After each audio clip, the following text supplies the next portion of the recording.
Subhanahu wa Ta'ala yang telah memberikan begitu banyak kenikmatan kepada kita, sehingga pada hari ini kita bisa berkumpul dalam kegiatan diseminasi, penyebaran dan pemahaman serta penerapan pengalaman budaya positif. Sebelumnya saya ucapkan terima kasih kepada Bapak Kepala Sekolah yang telah memberikan kesempatan kepada saya untuk bisa berdiri di sini menyampaikan apa yang saya pelajari dalam pendidikan guru penggerak.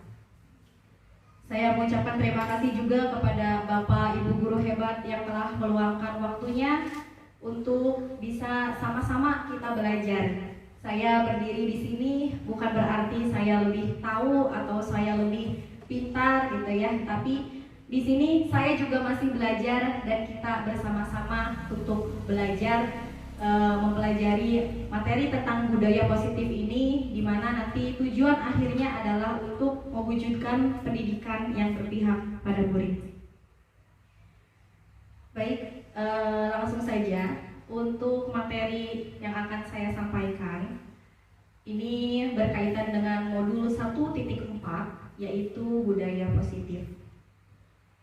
Adapun konsep inti dari budaya positif yang akan dipelajari adalah yang pertama disiplin positif, yang kedua adalah teori motivasi, yang ketiga keyakinan kelas, yang keempat adalah kebutuhan dasar manusia, yang kelima adalah 5 posisi kontrol guru, dan yang keenam adalah segitiga restitusi. Nah, sebelum kita beranjak kepada materi disiplin positif, kita pahami terlebih dahulu tentang perubahan paradigma teori kontrol atau ilusi kontrol.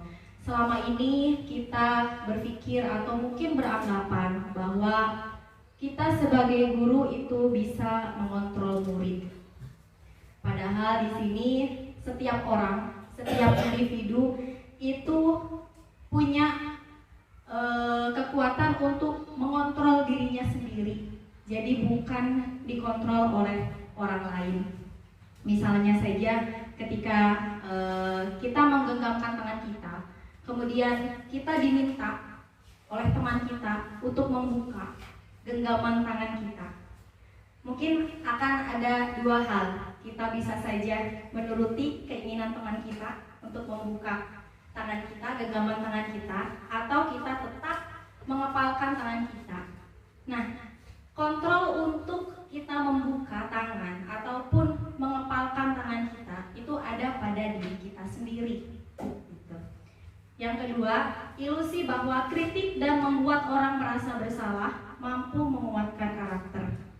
Nah, ini kadangkala kita ketika kita menghadapi murid gitu ya, terutama murid yang misalnya melakukan suatu kesalahan dan kemudian kita membuat murid tersebut merasa bersalah gitu. Kita beranggapan bahwa ketika murid itu merasa bersalah, maka karakternya itu akan semakin kuat dengan rasa bersalahnya itu. Padahal belum tentu gitu ya. Yang ketiga, ilusi bahwa semua penguatan positif, efektif dan bermanfaat. Ya, jadi kadangkala kita senantiasa memberikan penguatan positif. Kadang beranggapan bahwa siswa misalkan ketika kita memberikan suatu penghargaan atau penguatan positif, maka dia akan terus gitu ya, terus melakukan hal-hal yang baik gitu. Padahal kadangkala penguatan positif misalnya dengan penghargaan gitu ya, misalkan berupa penghargaan itu bisa jadi juga merupakan sebuah hukuman, dimana ketika kita misalnya seorang siswa gitu ya, ketika kita memberikan penghargaan kepada dia gitu secara terus menerus, maka itu bisa juga menyebabkan kecemburuan gitu bagi teman-temannya yang lain. Maka di sini juga adalah sebuah ilusi bahwa penguatan positif, efektif dan bermanfaat. Dan yang keempat adalah ilusi bahwa orang dewasa memiliki hak untuk memaksa. Nah, di sini balik lagi bahwa setiap orang punya kontrol terhadap dirinya sendiri, dan sebuah ilusi bahwa kita sebagai orang dewasa itu bisa memaksakan kehendak kita kepada anak-anak. Padahal anak-anak punya kontrol untuk dirinya sendiri. di sini kita bisa melakukan atau mengubah paradigma dari stimulus respon kepada pendekatan teori kontrol. Jadi siapa sesungguhnya yang memberi kontrol? Kita mencoba mengubah orang agar berpandangan sama dengan kita. Ini adalah teori dari stimulus respon. Sedangkan dalam teori kontrol, kita berusaha memahami pandangan orang lain tentang dunia. Jadi kita tidak bisa memaksakan orang lain untuk berpandangan hal yang sama dengan kita. Yang kedua, perilaku buruk dilihat sebagai suatu kesalahan. Nah, dalam teori kontrol, bahwa semua perilaku memiliki tujuan. Nanti kita akan bahas lebih lanjut dalam 5 kebutuhan dasar manusia. Kemudian orang lain bisa mengontrol saya. Nah, dalam teori kontrol, hanya Anda atau diri kita sendiri yang bisa mengontrol diri Anda. Saya bisa mengontrol orang lain. Dalam teori kontrol, Anda tidak bisa mengontrol orang lain. Kemudian pemaksaan ada pada saat bujukan gagal. Nah, di sini ketika kita tadi misalnya ya, ketika membujuk seseorang untuk membuka kepala tangannya, kemudian bujukan kita itu gagal atau orang itu tidak mau mengikuti keinginan kita, kemudian kita memaksa, gitu ya. Nah, di sini dalam teori kontrol adalah ada kolaborasi dan konsensus menciptakan pilihan-pilihan baru. Kemudian model berpikir menang dan kalah. Nah, dalam teori kontrol itu model berpikirnya adalah menang dan menang. Jadi tidak ada yang kalah.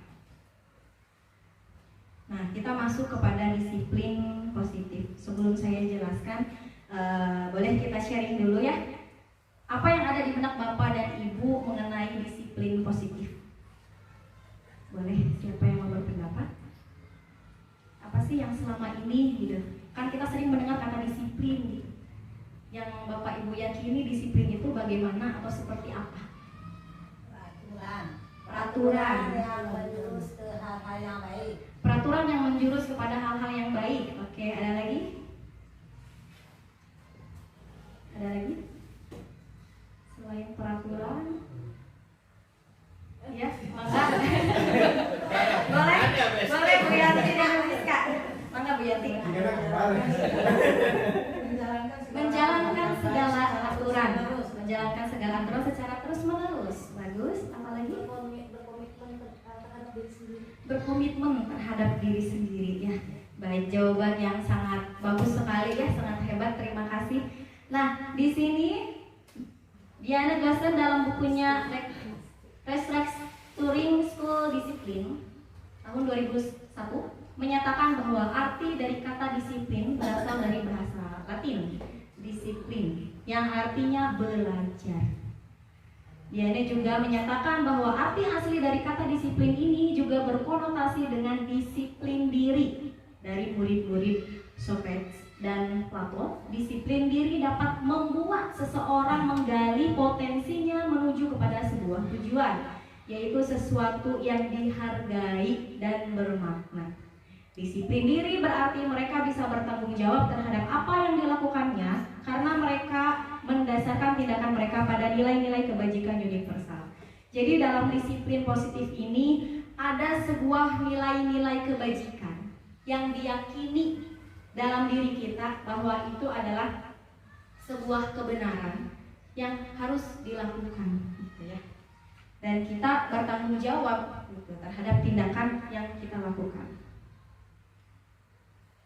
Nah, di sini yang dimaksud dengan nilai-nilai kebajikan universalnya adalah sifat-sifat positif manusia yang merupakan tujuan mulia yang ingin dicapai setiap individu. Nah, dalam hal ini kita mengenal nilai-nilai kebajikan universal ini adalah dalam profil pelajar Pancasila. Jadi profil pelajar Pancasila yang ada 6 dimensi itu merupakan nilai-nilai kebajikan, gitu kan, yang kita harapkan gitu peserta didik kita atau murid-murid kita dapat menerapkan nilai-nilai kebajikan itu. Kita ulas sedikit tentang nilai-nilai kebajikan universal. Di sini ada profil pelajar Pancasila. Yang pertama adalah beriman, bertakwa kepada Tuhan Yang Maha Esa dan berakhlak mulia. Ya, ini tentu adalah suatu fondasi ya, dasar dari apa yang kita harapkan kepada murid-murid kita, bahwa murid-murid kita bisa menjadi insan yang beriman, bertakwa, serta berakhlak mulia. Yang kedua adalah mandiri. Yang ketiga bernalar kritis. Yang keempat adalah kreatif. Yang kelima bergotong royong. Dan yang keenam adalah berkebinekaan.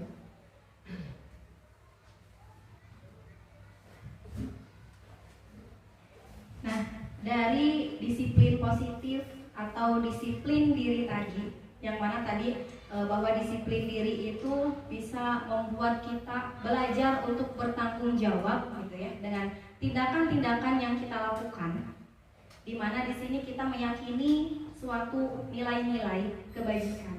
Nah, dalam menerapkan atau melaksanakan disiplin itu terdapat motivasi gitu ya, terdapat motivasi yang melatar belakangi gitu ya tindakan kita. Nah, di sini Diana Gosen dalam bukunya menyatakan ada 3 motivasi perilaku manusia. Yang pertama adalah untuk menghindari ketidaknyamanan atau hukuman. Jadi kadangkala murid-murid kita itu bersikap disiplin itu adalah untuk menghindari ketidaknyamanan atau menghindari hukuman. Jadi mereka taat atau patuh pada aturan karena takut dihukum, gitu ya. Jadi menghindari ketidaknyamanan. Yang kedua, untuk mendapatkan imbalan atau penghargaan dari orang lain. Di sini juga bisa jadi motivasinya ketika murid-murid kita itu taat atau patuh terhadap aturan, bisa jadi karena dia mengharapkan suatu imbalan atau penghargaan atau mungkin pujian gitu ya dari bapak ibu gurunya. Dan yang ketiga adalah untuk menjadi orang yang mereka inginkan dan menghargai diri sendiri dengan nilai-nilai yang mereka percaya.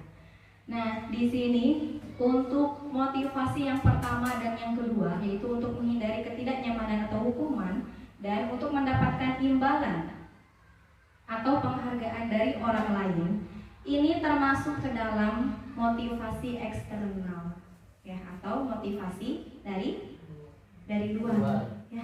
Jadi motivasinya itu belum berasal dari dalam dirinya sendiri. Jadi karena ada sesuatu hal gitu ya di luar, di lingkungannya gitu ya, karena menghindari hukuman gitu kan, takut takut dihukum tadi, atau mungkin karena mengharapkan imbalan. Jadi ini baru yang ada adalah motivasi eksternal atau motivasi dari luar. Nah, yang kita harapkan tumbuh pada peserta didik kita ini adalah motivasi internal, di mana mereka bisa menyadari gitu ya, bisa menyadari bahwa mereka itu ingin menjadi orang yang seperti apa gitu. Mereka bisa menghargai diri sendiri gitu, dengan nilai-nilai kebajikan yang mereka percaya. Jadi mereka melaksanakannya itu bukan karena terpaksa, bukan karena takut dihukum, bukan karena mengharapkan penghargaan gitu, tapi karena memang dirinya sendiri sadar gitu ya, sadar bahwa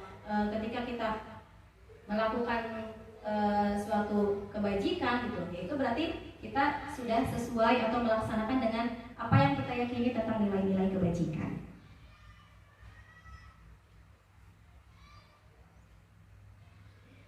Nah, terkait dengan tadi teori motivasi, di sini ada 3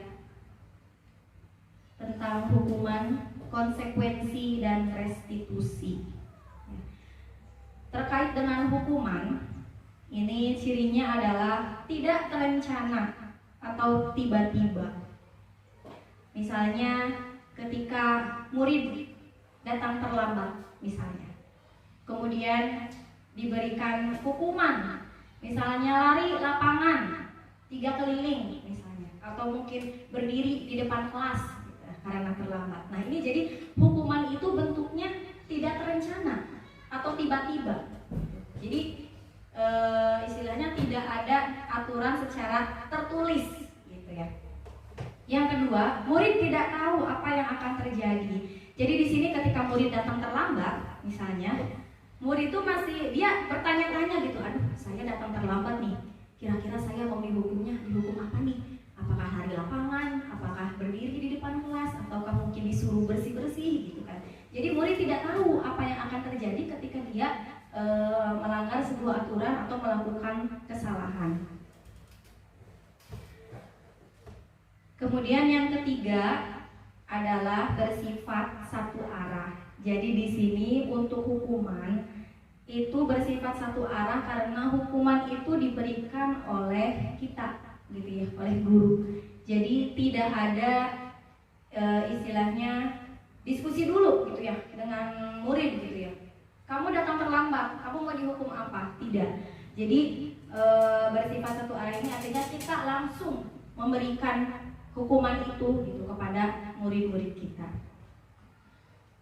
Kemudian yang keempat adalah hukuman bisa berbentuk fisik dan psikis.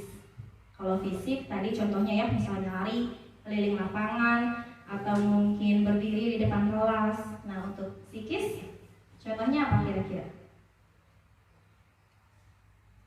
Untuk hukuman psikis misalnya ngebentak, betul. Jadi hukumannya itu bisa secara verbal. Jadi dari ucapan kita, gitu ya, dari ucapan kita, ya betul.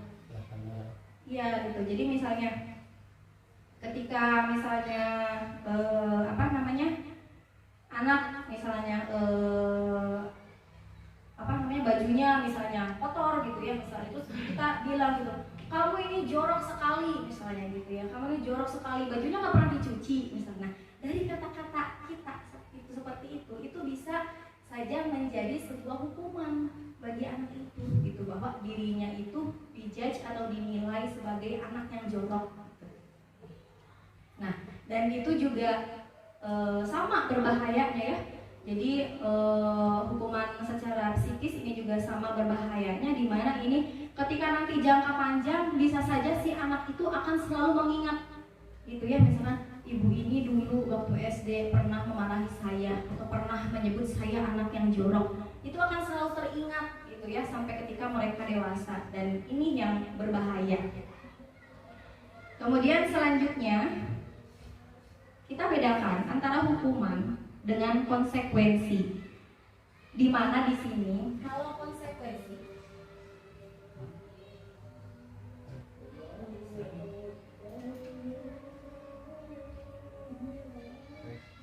konsekuensi ini terencana dan disepakati sesuai dengan peraturan. Jadi itu sebelumnya sudah ada peraturan, kemudian ada sanksinya ketika kita melanggar satu aturan.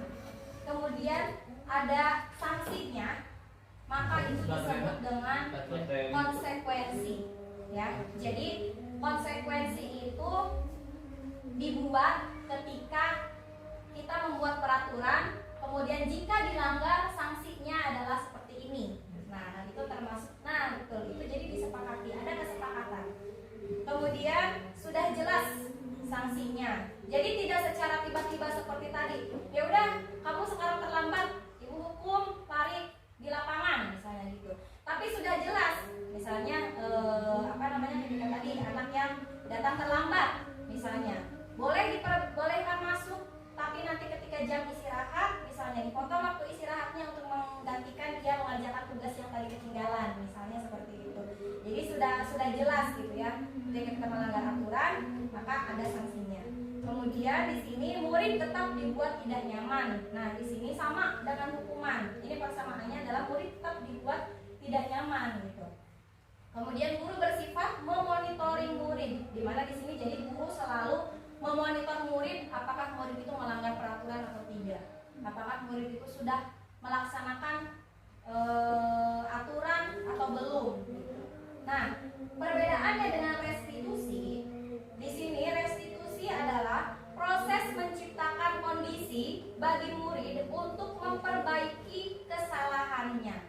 Jadi di sini murid diajak atau dibawa pada kondisi di mana murid itu belajar untuk memperbaiki kesalahannya. Jadi tidak fokus kepada kesalahan yang dia perbuat gitu. Tidak fokus pada, kita tidak berfokus pada menyalahkan murid gitu ya. Jadi sebisa mungkin kita menciptakan kondisi di mana murid itu menyadari kesalahannya dan belajar untuk memperbaiki kesalahan itu.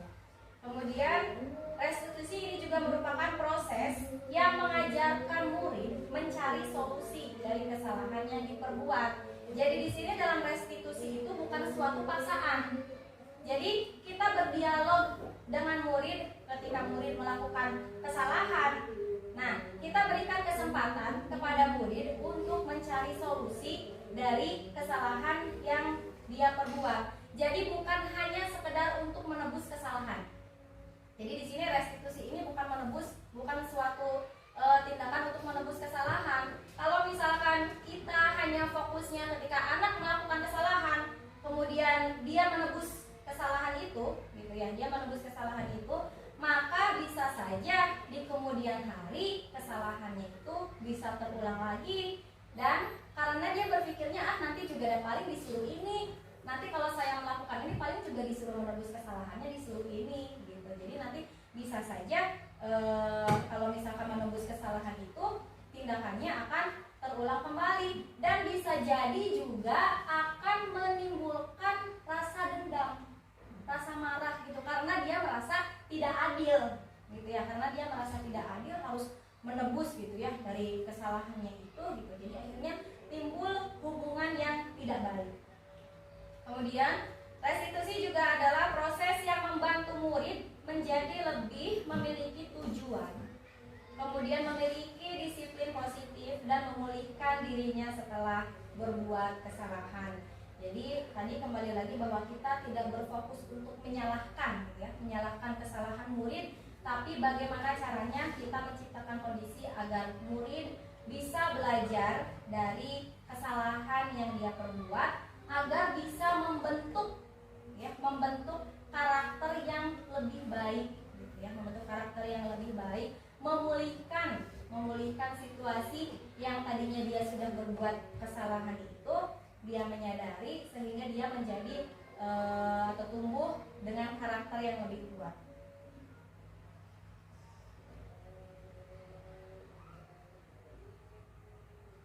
Nah, materi selanjutnya dari tadi tentang teori motivasi, hukuman, dan penghargaan adalah tentang keyakinan kelas. Mengapa keyakinan kelas? Mengapa tidak peraturan kelas saja? Bapak dan Ibu pernah mendengar keyakinan kelas? Pernah mendengar keyakinan kelas?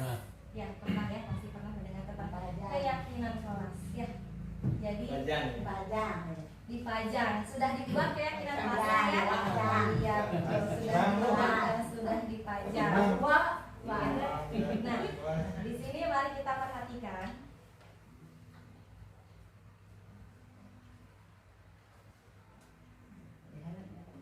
Mengapa kita memiliki peraturan harus menggunakan helm bila mengendarai kendaraan roda 2? Ya, celaka. Supaya tidak celaka.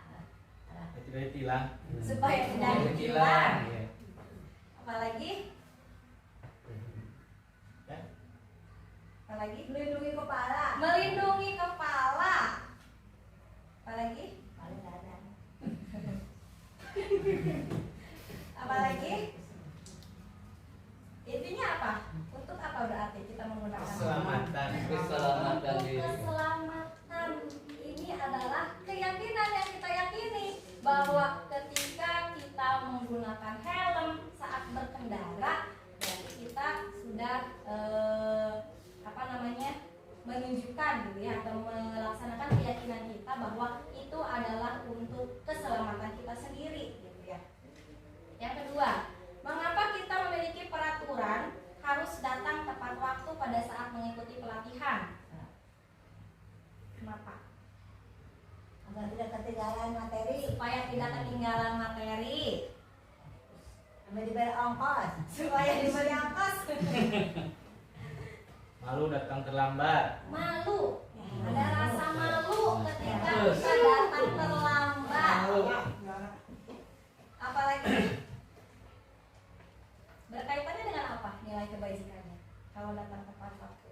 Rasa malu. Disiplin waktu. Disiplin waktu dan Iya. rasa malu, betul ya. Kita meyakini bahwa kita harus bisa menggunakan atau mengatur waktu dengan baik gitu ya. Ya, salah satunya harus datang tepat waktu. Itu adalah nilai-nilai keyakinannya, disiplin dan memiliki rasa malu. Yang ketiga, mengapa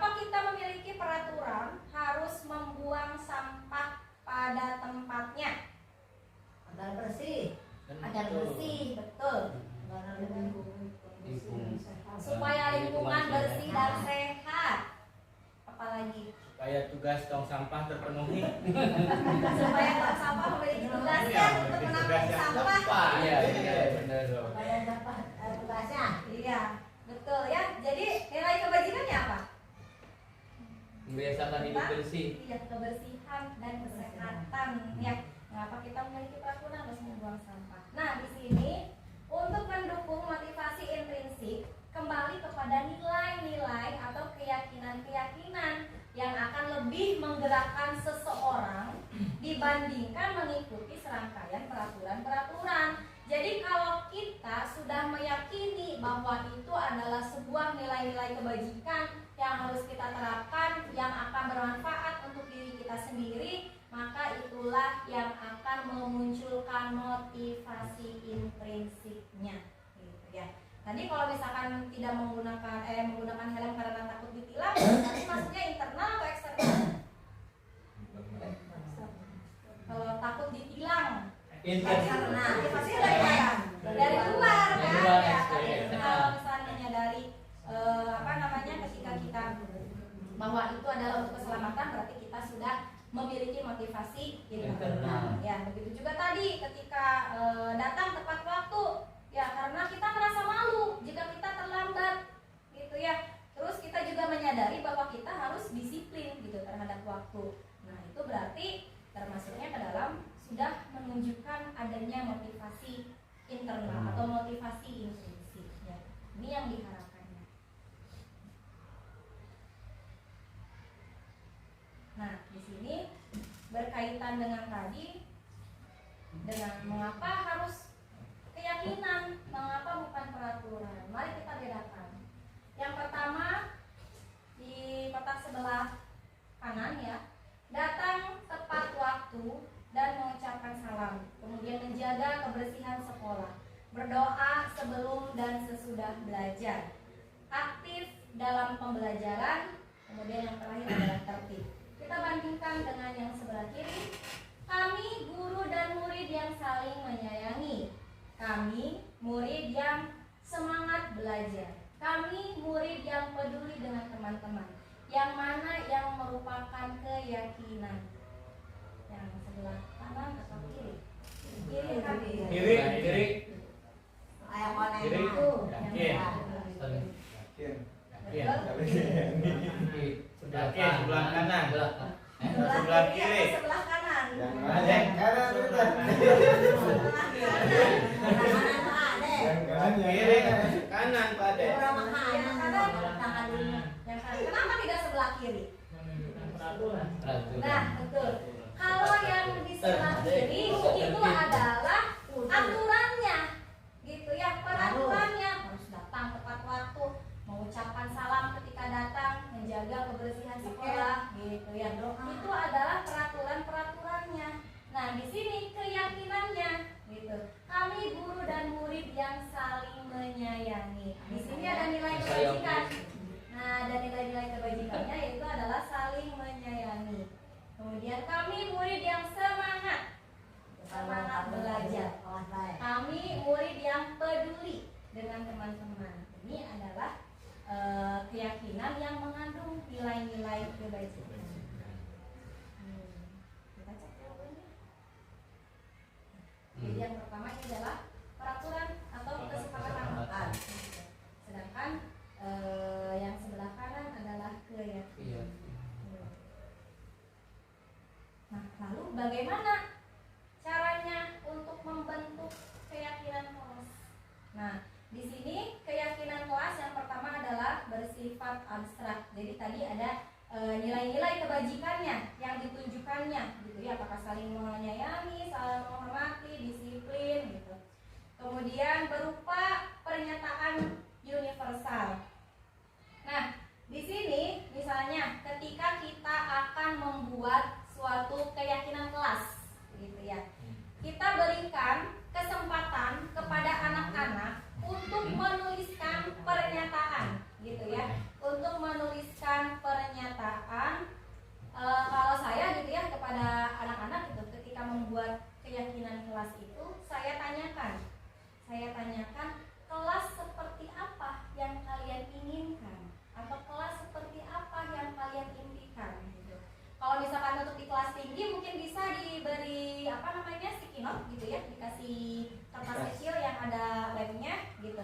Nanti anak-anak silakan menuliskan pernyataan gitu ya, keinginan kalian atau impian kalian tentang kelas kita akan seperti apa gitu, kelas ideal yang diharapkan gitu ya. Nah kalau di kelas 2 kemarin saya berikan kesempatannya anak-anak silakan mengacungkan tangannya, kemudian saling berpendapat dan saya tulis jawaban mereka di papan tulis. Saya tulis jawaban mereka misalnya ingin kelas yang tertib misalnya, ya terus apa namanya datang tepat waktu misalnya gitu ya, kemudian tidak ribut di dalam kelas dan lain sebagainya gitu ya. Nanti, nah dari pernyataan-pernyataan yang diajukan oleh anak-anak gitu, kita kelompokkan yang satu kelompok gitu ya, misalkan ini tentang ketertiban, ini tentang kedisiplinan, ini tentang kebersihan misalnya gitu. Kita kelompokkan dulu. Jadi nanti setelah dikelompokkan itu baru kita ambil satu gitu dari masing-masing nilai kebajikan itu. Nah yang kedua, keyakinan kelas yang ketiga ya, dibuat dalam pernyataan positif. Nah misalnya gini, ketika kita ingin anak-anak itu membuang sampah pada tempatnya gitu ya, kita tidak menuliskannya dilarang membuang sampah sembarangan atau jangan membuang sampah sembarangan misalnya ya. Nah dari itu kan berbentuknya kalimat negatif atau pernyataan negatif. Nah itu harus dirubah gitu, ketika dari jawaban anak-anak itu ada pernyataan negatif, kita rubah ke dalam pernyataan positif. Misalnya jadi apa? Buanglah sampah pada Buanglah tempatnya. sampah pada tempatnya. Ketika anak-anak mengajukan pendapatnya itu adalah tidak berkata kasar, maka harus dirubah menjadi Berbahasa yang baik dan berbahasa yang sopan dan santun gitu ya. Jadi harus dalam bentuk positif. Kemudian selanjutnya adalah sedikit saja agar mudah diingat, betul, jangan terlalu panjang gitu. Yang sekiranya anak-anak itu mudah mengingatnya gitu ya. Kemudian sesuai dengan kondisi kelas atau sekolah agar mudah diterapkan gitu ya. Jadi jangan terlalu apa namanya muluk-muluk gitu ya, terlalu tinggi gitu ya. Tapi kita sesuaikan dengan kondisi di kelas kita. Gitu. Kemudian semua warga kelas dilibatkan dalam membuat keyakinan kelas. Jadi semuanya harus terlibat aktif, semuanya harus berpendapat, mengemukakan apa yang mereka inginkan gitu, atau apa yang menjadi keyakinan mereka gitu ya, tentang impian mereka gitu ya, tentang kelas seperti apa yang ideal yang mereka inginkan.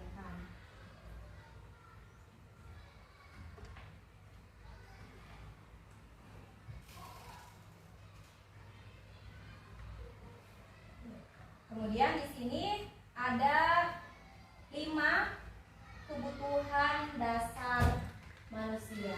Nah, tadi dalam teori kontrol bahwa apa yang kita lakukan atau tindakan yang kita lakukan itu pasti memiliki sebuah tujuan, di mana tujuannya itu adalah untuk memenuhi kebutuhan dasar. Nah, di sini ada 5 kebutuhan dasar yang menjadi atau melatar belakangi ketika kita melakukan suatu tindakan. Yang pertama adalah bertahan hidup. Ya, kita melakukan sesuatu untuk memenuhi kebutuhan dasar kita, itu bertahan hidup. Misalnya, ketika kita lapar, maka kita makan. Ya, itu untuk memenuhi, ya betul, untuk memenuhi kebutuhan kita untuk bertahan hidup gitu ya. Yang kedua, kasih sayang dan rasa diterima. Ini juga merupakan kebutuhan dasar ya. Ya, betul, kasih sayang dan rasa diterima. Ya, jadi misalnya punya kasih sayang Pak. iya. Jadi ketika misalnya ada anak dia misalnya pakai jepit rambut baru, misalnya dia pakai jepit rambut baru, kemudian dia ketemu nih sama ibu guru, ternyata si ibu gurunya itu tidak menyapa gitu. Terus si anak berkata, kenapa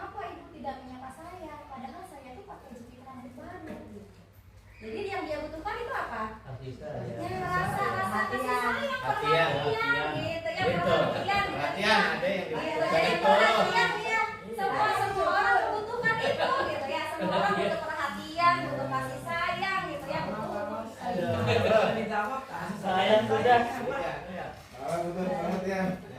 Salah. Salah. Nah, yang ketiga adalah kebebasan. Ya, ini juga salah satu dari kebutuhan dasar yang kita butuhkan gitu ya dalam kehidupan kita. Kita butuh kebebasan. Jangan sampai kita menjalani kehidupan ini dengan penuh tekanan gitu ya, penuh beban gitu. Termasuk anak-anak didik kita gitu ya. Ketika misalnya mereka belajar, kemudian mereka di kelas itu diam saja misalnya, kemudian tidak mau menulis misalnya atau tidak mau memperhatikan. Nah, mungkin ini kita bisa identifikasi kenapa nih anak seperti ini. Apakah ada kebutuhan yang tidak terpenuhi gitu ya dari 5 kebutuhan dasar ini. Mungkin dia ingin belajarnya di luar kelas mungkin, atau mungkin dia bosan gitu kan dengan pembelajarannya gitu. Yang keempat adalah kesenangan. Ya, ini juga merupakan kebutuhan dasar manusia. Ketika kita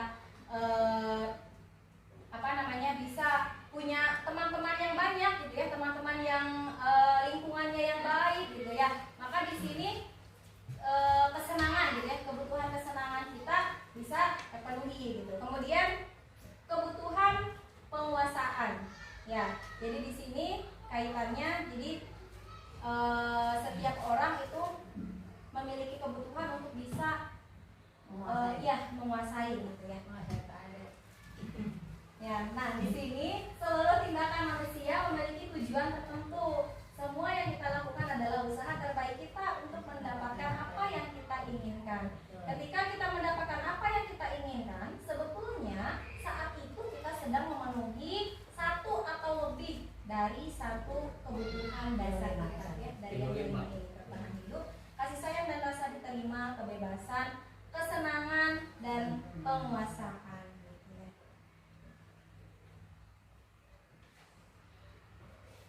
Misalnya kalau saya suka jalan-jalan bersama teman-teman, kira-kira masuknya kemana? Kebutuhan dasarnya yang dipenuhinya apa? Kebebasan. Kebebasan. Bebas dari suami, bebas dari istri, kan jadi teman. Ya, jadi teman ya tuh ya. Bisa kesenangan, bisa kebebasan. Kita ada tunduk tuh. Serius banget. Iya betul. Saya suka menikmati udara pagi hari misalnya pegunungan. Saya suka menikmati udara segar di pegunungan gitu kan.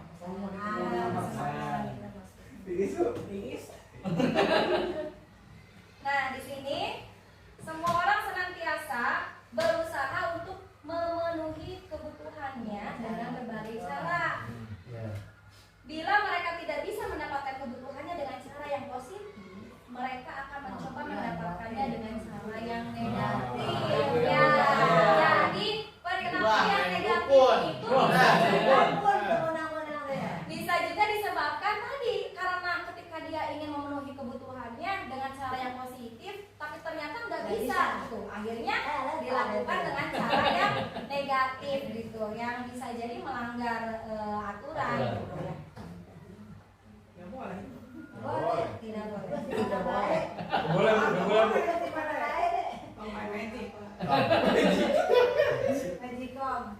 Nah, Main perhatian baik.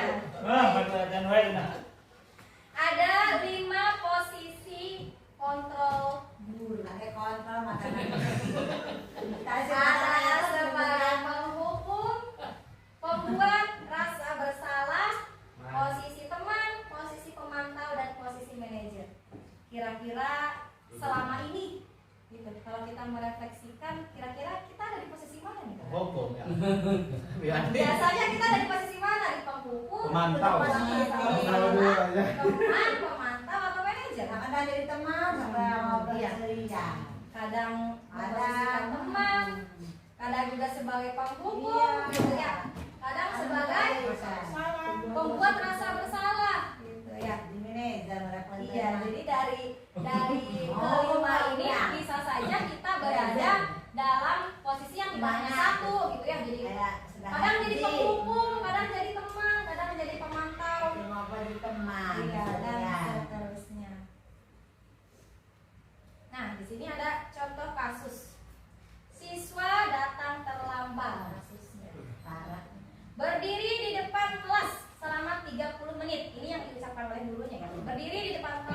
selama 30 menit.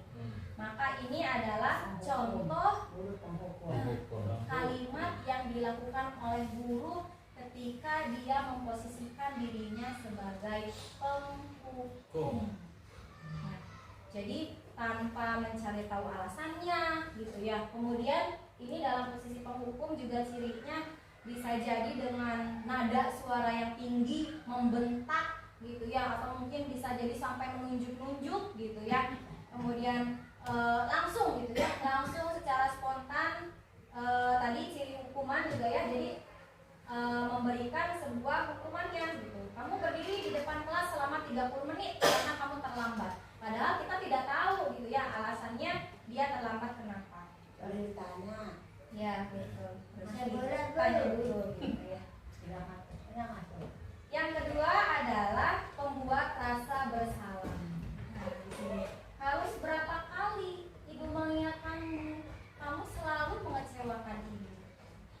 Jadi di sini anak dibuat dalam posisi bersalah gitu terhadap gurunya gitu. Atau misalnya kadang-kala ini juga saya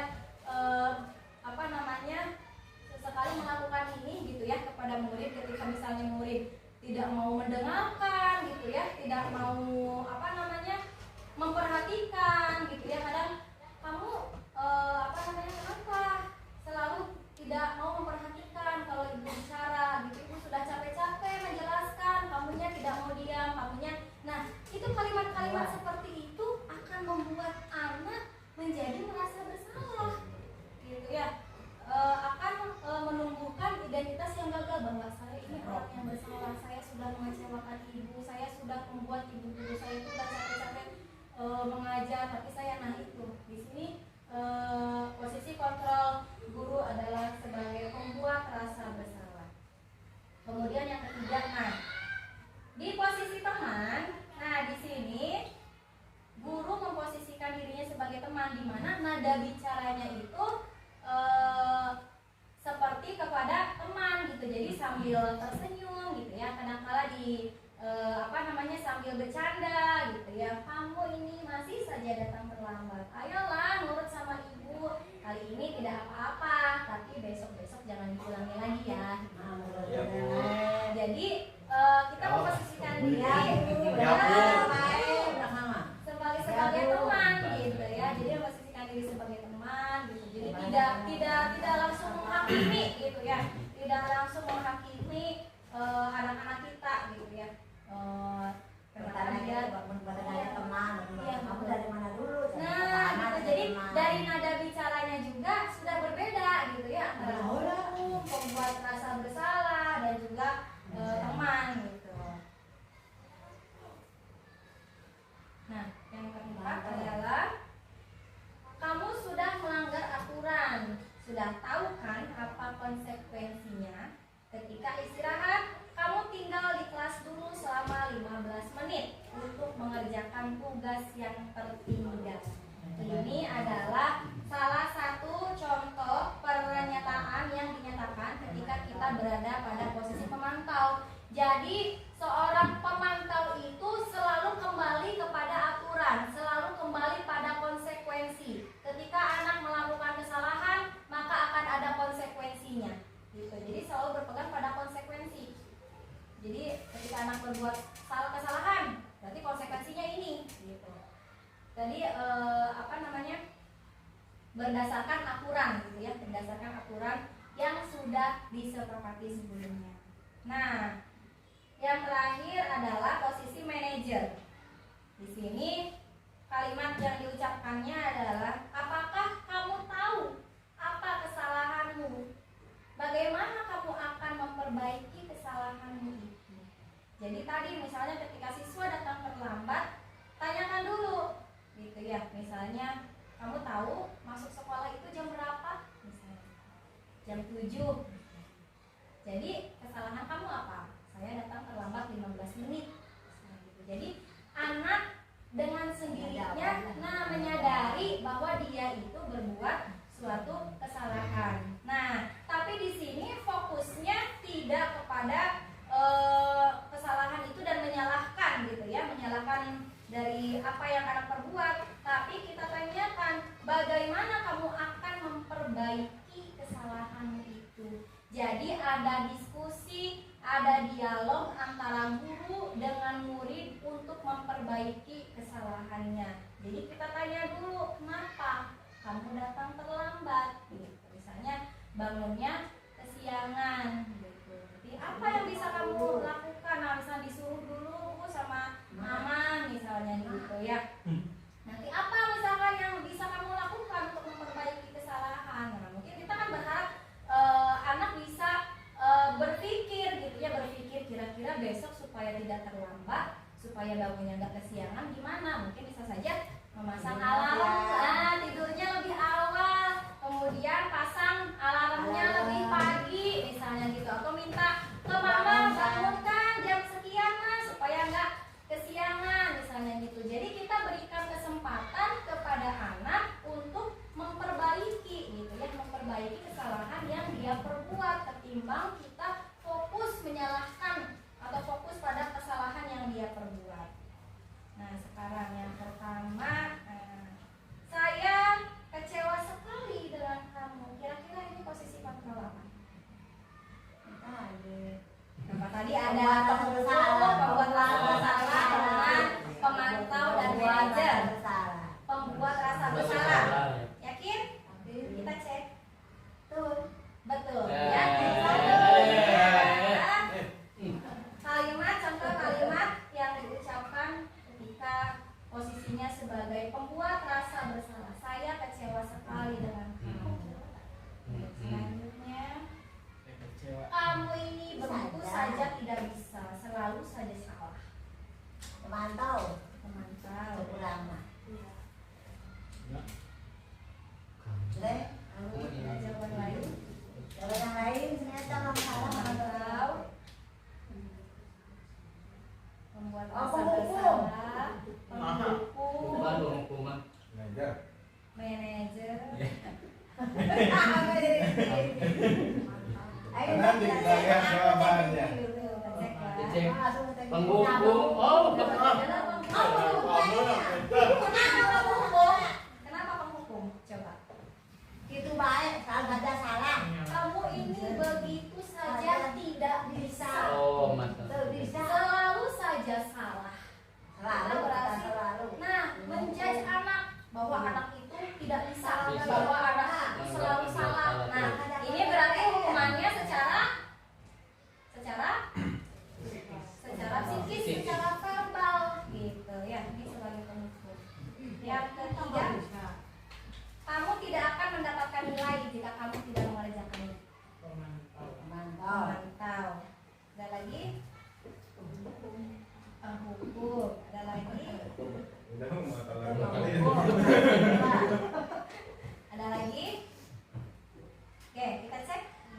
Ini pemantau benar. Pemantau, ya betul. Jadi tadi kan cirinya pemantau itu selalu kembali kepada aturan dan konsekuensi. Jadi kan tadi konsekuensinya kalau tidak mengerjakan tugas ya tidak dapat nilai gitu. Berarti posisinya adalah sebagai pemantau. Nah, kaitan dengan 5 posisi kontrol guru tadi, kita lanjut kepada pembahasan selanjutnya, yaitu tentang segitiga restitusi. Tadi sudah dibahas di awal tentang apa itu restitusi. Ya, jadi di sini tadi bahwa restitusi itu bukan untuk menebus kesalahan gitu ya. Kemudian tidak berfokus kepada siapa yang benar dan siapa yang salah. Tapi di sini dalam restitusi ini kita fokusnya kepada murid bisa bertanggung jawab terhadap kesalahannya, bisa memperbaiki gitu ya, bisa memperbaiki kesalahan yang dia perbuat gitu, sadar akan kesalahan yang dia perbuat. Di sini segitiga restitusi dilakukan untuk menangani permasalahan murid, di mana segitiga restitusi ini merupakan suatu proses dialog yang dilakukan antara guru dan murid agar menghasilkan murid dan bertanggung jawab. Tadi dari 5 posisi kontrol guru ya, yang terbaik yang akan mewujudkan identitas yang sukses dari murid adalah sebisa mungkin kita memposisikan diri kita sebagai manajer. Nah, nanti dari posisi manajer ini cara-cara penyelesaiannya ada atau melalui segitiga restitusi. Di sini segitiga restitusi ini yang paling dasar adalah menstabilkan identitas. Di mana di sini kita menstabilkan identitas murid yang tadi telah melakukan kesalahan gitu ya. Kemudian sisi yang kedua adalah validasi tindakan yang salah, dan yang ketiga adalah menanyakan keyakinan. Ini adalah 3 sisi dalam segitiga restitusi. Kita akan bahas satu per satu. Yang pertama adalah menstabilkan identitas. Nah, dalam menstabilkan identitas ini berdasarkan pada prinsip membuat kesalahan adalah bagian dari proses pembelajaran. Ya, jadi bahwa ketika kita berbuat suatu kesalahan, maka ada pelajaran yang bisa kita ambil dari kesalahan itu. Nah, di sini ada beberapa pernyataan ketika kita melakukan menstabilkan identitas. Ya, yang pertama adalah berbuat salah itu tidak apa-apa. Ya, jadi kita ketika anak berbuat kesalahan, kita tenangkan dulu gitu. Karena ketika anak itu berbuat kesalahan, kemudian dia berfokusnya pada kesalahannya itu. Nah, di sini ketika kita mau berbicara menasehati seperti apapun gitu ya, nggak akan masuk gitu ya. Nah, di sini kita stabilkan dulu identitasnya bahwa berbuat salah itu tidak apa-apa. Tidak ada manusia yang sempurna. Saya juga pernah melakukan kesalahan seperti itu. Nah, kemudian kita bisa menyelesaikan ini. Bapak Ibu tidak tertarik mencari siapa yang salah, tapi Bapak Ibu ingin mencari solusi dari permasalahan ini. Kemudian selanjutnya adalah kamu berhak merasa begitu. Gitu. Jadi ketika anak berbuat kesalahan, kita tenangkan dulu gitu. Kita cari tahu dulu alasannya. Kamu berhak merasa begitu. Kemudian apakah kamu sedang menjadi teman yang baik untuk dirimu sendiri gitu. Jadi tanyakan pada dirinya ketika kamu membuat kesalahan, atau menurut kamu tindakan seperti itu tindakan yang benar atau tindakan yang salah gitu. Ketika anak menjawab tindakan yang salah, apakah kamu sedang menjadi teman dengan dirimu sendiri ketika kamu berbuat suatu kesalahan. Kemudian selanjutnya adalah validasi tindakan yang salah. Di sini tadi kembali lagi kepada kebutuhan dasar manusia, di mana setiap tindakan yang kita lakukan itu adalah mempunyai suatu tujuan, yaitu untuk memenuhi kebutuhan dasar. Jadi di sini dalam validasi tindakan yang salah yang bisa kita ucapkan gitu kepada murid, padahal kamu bisa melakukan yang lebih buruk ya dari ini. Misalnya ketika ada anak yang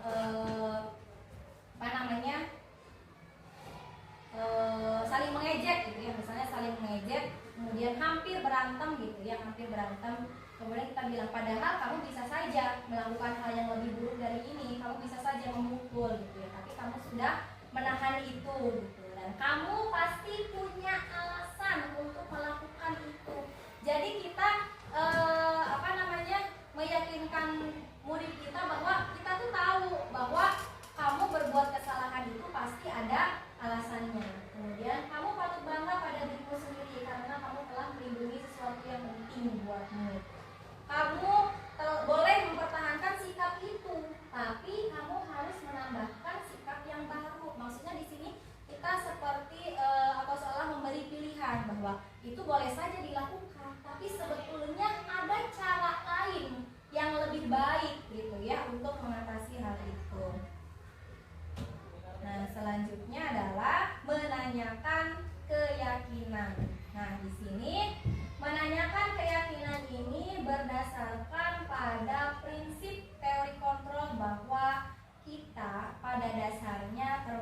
motivasi secara internal. Jadi tadi kita setiap individu itu punya motivasi dalam dirinya, motivasi internal.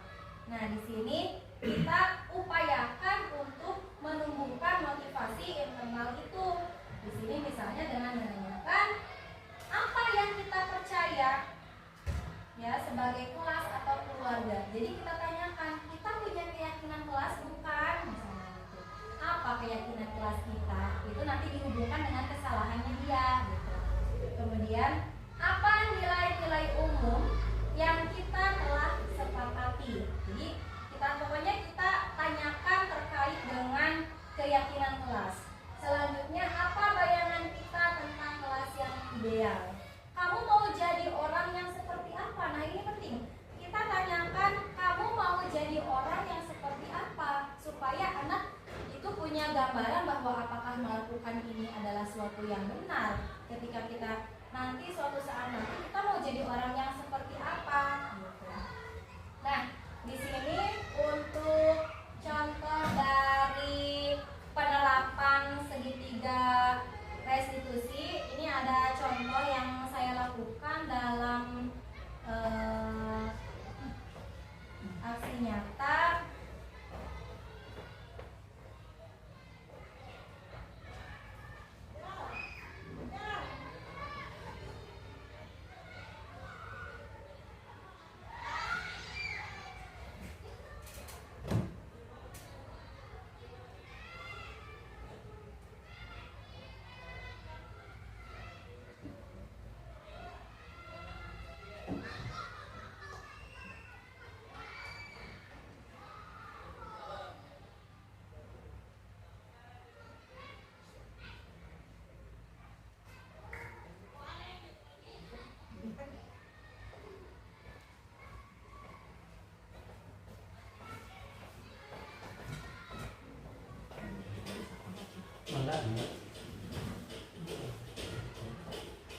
Ini adalah salah satu tugas saya di modul tentang nilai positif, demonstrasi kontekstual, di mana di sini membuat skenario tentang penerapan segitiga restitusi. Oh iya, tinggal Iya. iya.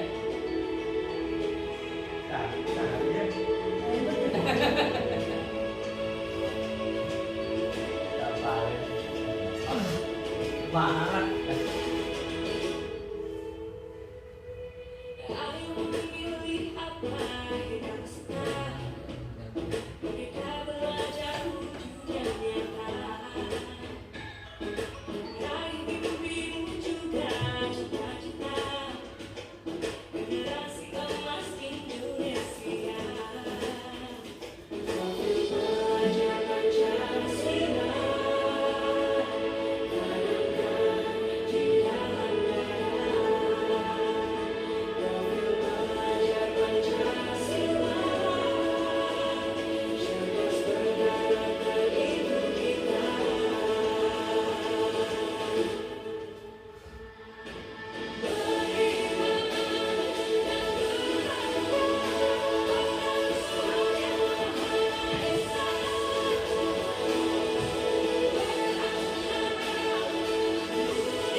mejanya dan mencuri-curi kesempatan untuk makan sehingga dia tidak fokus saat belajar.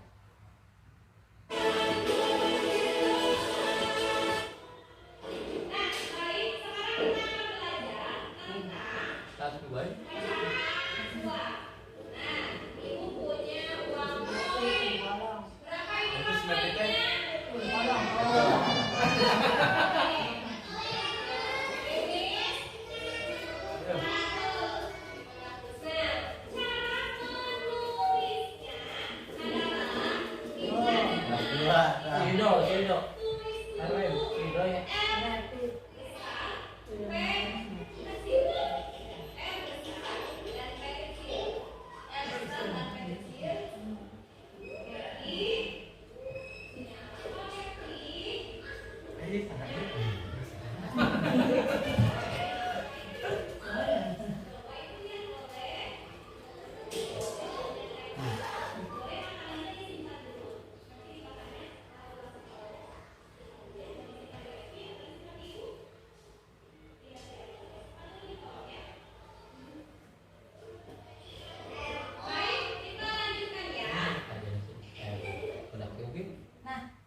maka kita tidak langsung gitu ya, tidak langsung pada saat itu, tapi kita cari waktu ketika kita bisa berbicara atau berdialog gitu ya secara personal dengan anak tersebut.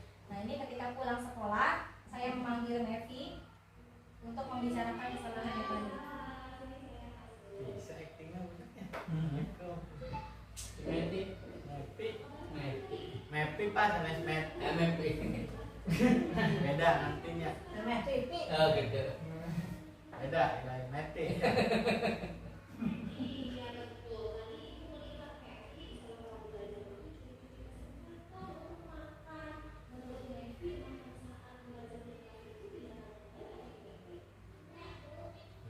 Bisaan juga. Bisa ngejawab ya. Acting kan ya bisa. Namanya acting. Jelas. Keset. Nah, di sini kita stabilkan identitasnya bahwa kita di sini bukan ingin mencari siapa yang salah, tapi belajar mencari solusi.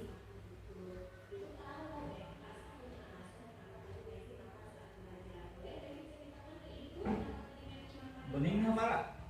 Naona? Kamera anak. Wow.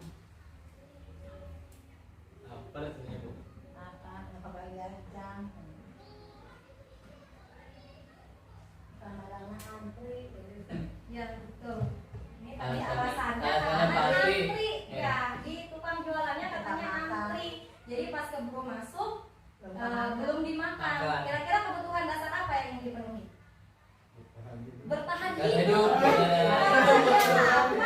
Jadi ketika sedang masuk pun ya dia Benar, makan Bapak. gitu ya. Berarti dia Hidup. sedang memenuhi satu kebutuhan dasar gitu. Saya Makanya pingsan, dia Bu. makan di kelas. Jadi memang tidak bisa disalahkan ya Bu? Iya, tapi tidak bisa disalahkan, tapi kita berikan arahan gitu. Nanti di akhir kita cari solusinya. Panggil ya, kena-kena. Panggil ya.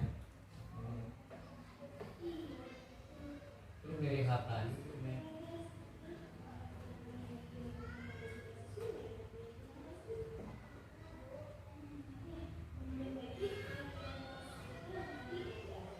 Udah kecil.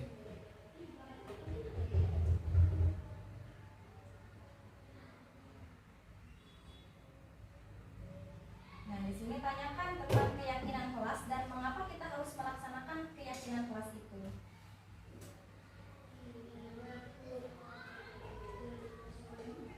Mepi.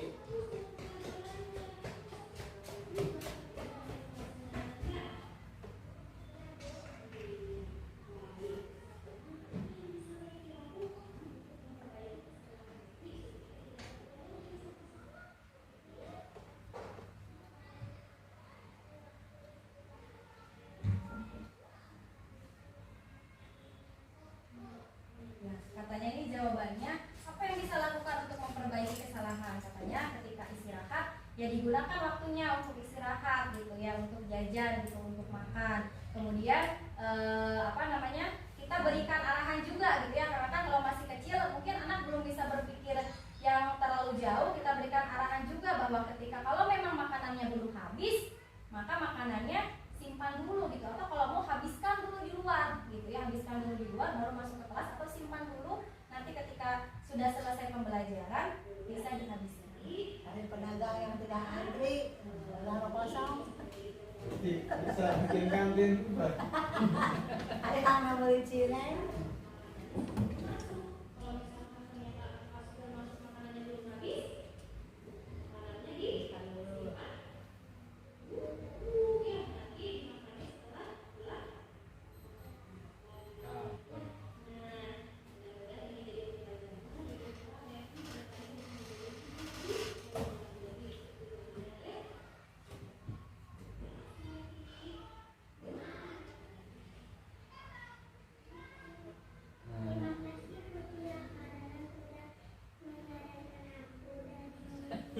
MMP jadi pintar.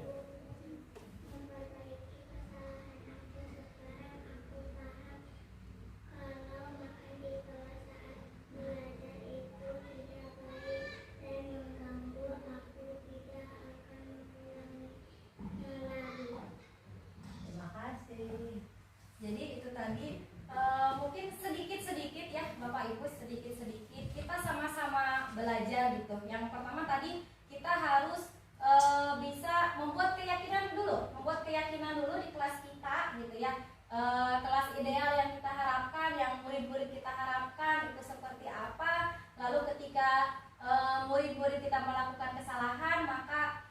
belajar untuk memposisikan diri kita sebagai manajer dan menggunakan segitiga restitusi ini dalam penyelesaian masalahnya. Jadi kita membuat siswa itu tidak ketika berbuat kesalahan tidak dipermalukan di depan umum gitu ya. Jadi kita panggil gitu, kemudian kita ajak bicara baik-baik. Termasuk misalnya ketika ada anak yang berantem gitu atau membuli, kita panggil gitu ya. Anak-anak yang berantem itu gitu, kita tanyakan alasannya kenapa seperti itu. Jadi nanti penyelesaiannya itu tidak sekedar untuk menebus kesalahan kemudian meminta maaf gitu ya, tapi di lebih dari itu kita berharap bahwa murid kita sadar ketika dia berbuat kesalahan maka dia harus belajar dari kesalahan itu dan belajar untuk memperbaiki itu supaya tidak terulang lagi di kemudian hari. Baik, Bapak dan Ibu, mungkin itu pemaparan materi yang saya sampaikan. Barangkali ada yang ingin ditanyakan terlebih dahulu sebelum saya tutup kegiatan ini.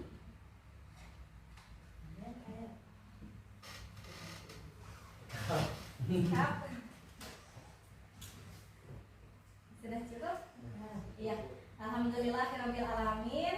Ya, Bapak dan Ibu semuanya, terima kasih atas perhatian juga waktu yang diberikan gitu ya untuk saya menyampaikan materi ini. Kita sama-sama belajar, kita sama-sama merefleksikan diri kita, memperbaiki diri kita supaya kita bisa menjadi guru yang memberikan teladan untuk murid-murid kita dan mewujudkan murid-murid kita yang berprofil Pancasila.